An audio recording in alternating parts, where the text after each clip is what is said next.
Good afternoon, everyone. So good to see such a large group here gathered to honor Gordon. Gordon was a man of many hats, both literally and figuratively. He was a man of a number of interests for which he had truly passion. We all love him for how he generously shared his insight and enthusiasm for these interests. Some of you will feel close to him for his obsession with good music. Some of you for his love of poetry, both his own compositions and those of others. For his exploration of the afterlife and alien life forms, just to mention a few. I've known Gordon for almost 60 years. It's been quite a ride. We met through a mutual high school friend who was blown away by Gordon's opinions of current events, and of course his exotic Scottish accent. And at that time he was fresh off the boat, so we were all enthralled. As a teenager, I was fascinated by Gordon's familiarity with music and bands I had never heard. Over the years, we must have attended dozens, maybe even hundreds of concerts. Probably most of them with corresponding stimulants. And movies, books, politics. Gordon had opinions on all of them. Over the years, we met up for travel to the US, Scotland, Holland, southern France. Always an entertaining companion. And then came gardening. As with everything else, Gordon had a unique approach, one that combined the wild and wonderful. He turned a mundane, mid-century suburban lot into a jungle of experimentation and nurture. A multi-year project that he was so proud of. He trolled the garden centers of Fortino's, Home Depot, whoever, for bargains on plant material, and these he turned into his treasures. Of course, on occasion, he turned this happy place into a venue for his love of poetry reading, his wedding, and just entertaining friends and showing off his latest musical find. Though we shared many adventures over the years, one of my proudest moments was standing up for Gordon at his marriage to Cynthia.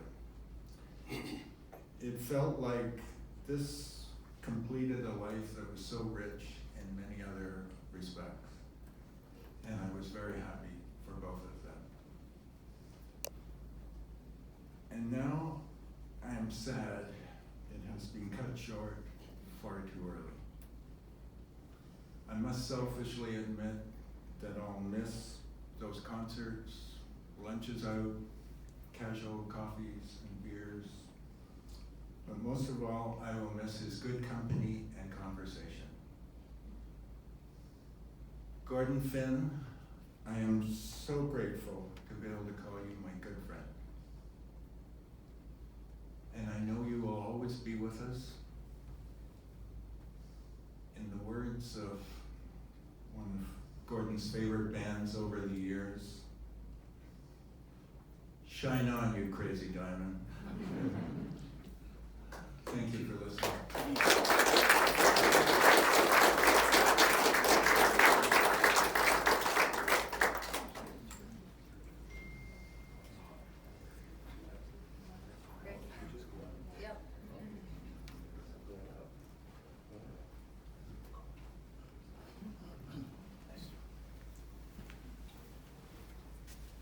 Hi there. My name is Craig Cornell. I was a brief friend of Gordon's. I met Gordon 5 years ago, unlike Graham. So Graham got to spend a lot more time with Gordon than I did. However, I'm honored to be here today to say a few words about my friend Gordon. 3 words that come to mind, and I apologize that I didn't write a speech or come as prepared as Graham, but 3 words that come to mind to me about Gord were generosity, passion, curiosity. Perhaps the best way to demonstrate the generosity, he was very generous with his time, his opinions, as Graham pointed out. I met him at a local record store, owing to our shared love of music. I was introduced to Gordon. I happened to have with me that day, I picked out of the bins a couple of soul records. And when I was introduced to Gordon, he later told me that when he saw what was in my hands, if you know how Gordon would speak and what he might say, he goes, I'm not gonna have anything really in common with this guy. But that proved to be not the case. And he reminded me of it many times after the fact.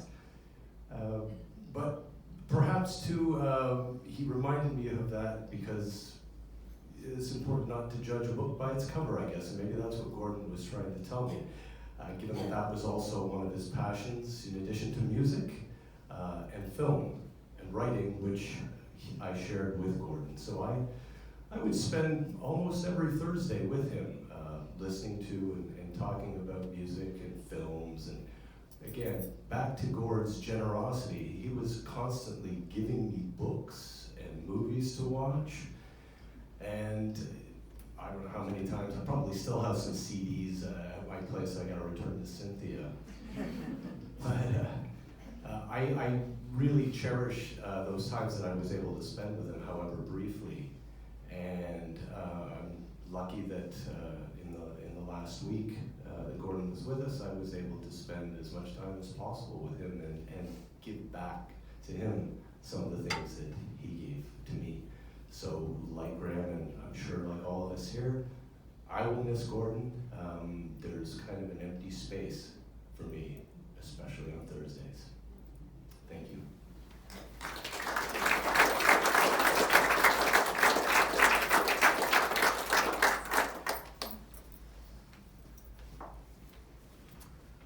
Bring this down a bit here. Hi, my name is Denise, and I drove from Ottawa Gatineau to be here this afternoon. Gordon Phinn, as I knew him. I first met Gordon by phone 19 and a half years ago. At the time, I was questioning a lot of things in my life, and my sister suggested that I consult a psychic friend of hers, Gordon Phinn. Everything Gordon predicted during the consultation came true. I was hoping to change jobs at the time, and he presciently assured me that the call would come. And indeed it did. I was also worried about my 1-year-old son's erratic sleeping schedule, and Gordon intuited that he was a happy soul. 19 years later, I can confirm that my son is definitely very easygoing, happy, and chill.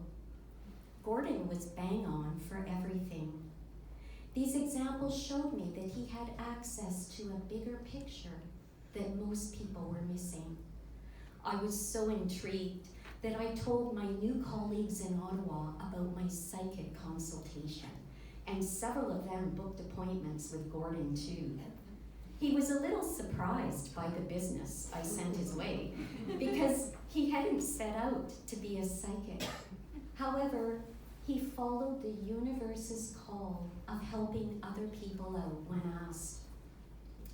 My turning point came early on when I asked him a question about my life, and he told me that I had the capacity to intuit myself. At first, I resisted. No, I'm paying you money to tell me about my life. Gordon persisted gently and began to teach me, all by phone, how to access my own inner path through relaxation, meditation, and connection with my spirit guides. I spent the next 18 years working with Gordon sporadically on my spiritual development. He was a very empowering mentor. He encouraged me to channel, helped me experience past life regressions, often on the Remembrance Day holiday, the irony of which was not lost on either of us, and showed me how to astral travel. He became my friend over time and always shared generously of his wisdom and support as I navigated the ups and downs of my life. I also learned a lot from Gordon's intellectualism. No question was too complex for him, as he had read extensively on many esoteric, cultural, and academic topics. He exposed me to new ideas, authors, and different ways of thinking. He regaled me with stories of discovering obscure special editions in the used bookstore world of Toronto in the 1970s. I could picture Gordon as a young hippie traipsing around Queen Street West in search of books by Cyril Scott or other philosophers that he admired. And of course, all of these tales were told with the charming Scottish lilt that he never lost. One of the most important things I learned from Gordon was to always have confidence in my own intuition, as self-doubt equals self-defeat. Gordon was a true pacifist and humanitarian, as he always advocated for me to send energetic love to difficult people in my life, since they also needed support in their own personal struggles. I experienced firsthand the positive impact this technique can have on improving situations and relationships. Thanks to Gordon, I have now started to coach a few people on intuition and the healing arts, and I hope to pass on to others what I learned from him. Gordon enriched my life on so many levels, and I consider myself blessed to have been his friend. He was a beautiful soul that I'm going to miss a lot, but I will take comfort in knowing that he and I will continue to connect in the non-physical realm. Thank you.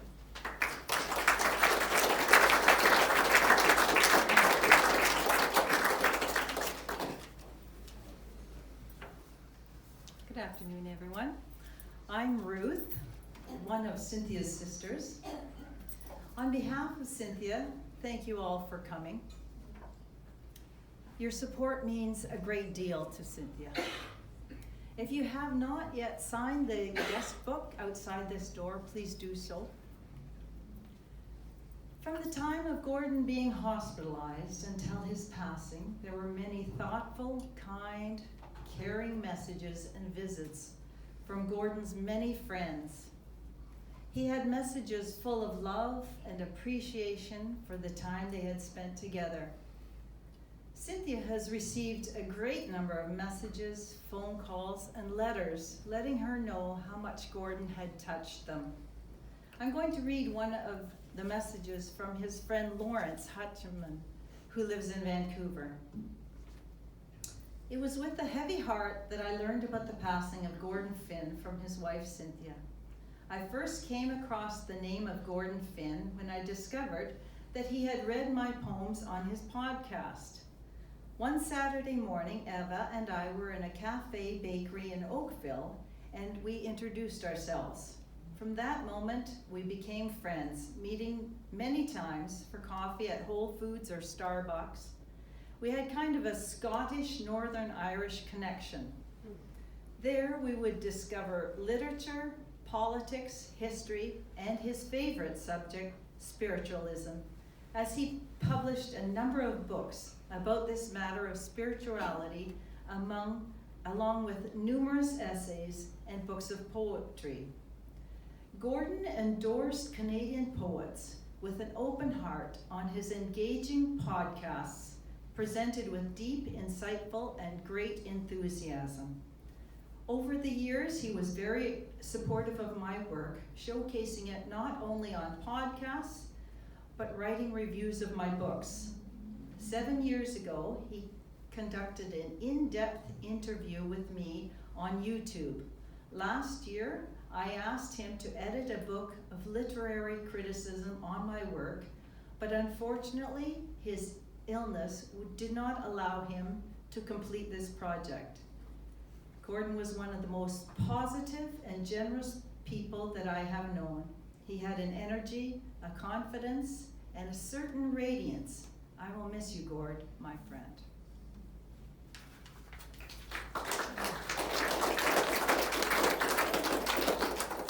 From the time of recently, while I was visiting Gordon in their home, I was able to remind Gordon of a chat that two of us had had just prior to his marriage. I had told them that he had better be good to Cynthia or I would punch him. Fortunately, I was able to tell him before his death that I was grateful to not need to do physical harm to him. He had done a great job of making Cynthia happy. Prior to Gordon's retirement, he had years of bus driving, both tour and school buses. I can imagine the chats that happened in those days. Kids, school staff, and parents benefited from his chats and careful driving. As you've already heard from Gordon's friends, that Gordon's days were filled with his gardening, many aspects of writing, music, and his many friends. His collection of books, records, and DVDs are extensive, and that's an understatement, right, Cynthia? He was the chef in the house, taking great pleasure to look after Cynthia with food, even dropping off food or a latte to the gym if she had a long day there. Cynthia had her own interests to keep her days busy. Following her retirement from teaching at colleges, she began her career as a certified trainer, which continues to definitely be a passion for her. At the end of their busy days, they would then have their evenings together in the home that they both dearly loved, watching movies, lots of chatting, listening to music, meeting up with friends, going to concerts and plays, out for dinner and coffee, and discussing how they had spent their days while apart, filled their time together. Gordon taught a great deal to Cynthia about music, books, movies, and spiritual life. A few months ago, Gordon proudly told me that he was doing squats, which Cynthia had trained him to do. They shared their knowledge and learned from each other. Their years together were too few. Now please enjoy the song that was played at Cynthia and Gordon's wedding, Moody Blues, Nights in White Satin, as we go downstairs for time to share memories of Gordon and enjoy some refreshments. Thank you all.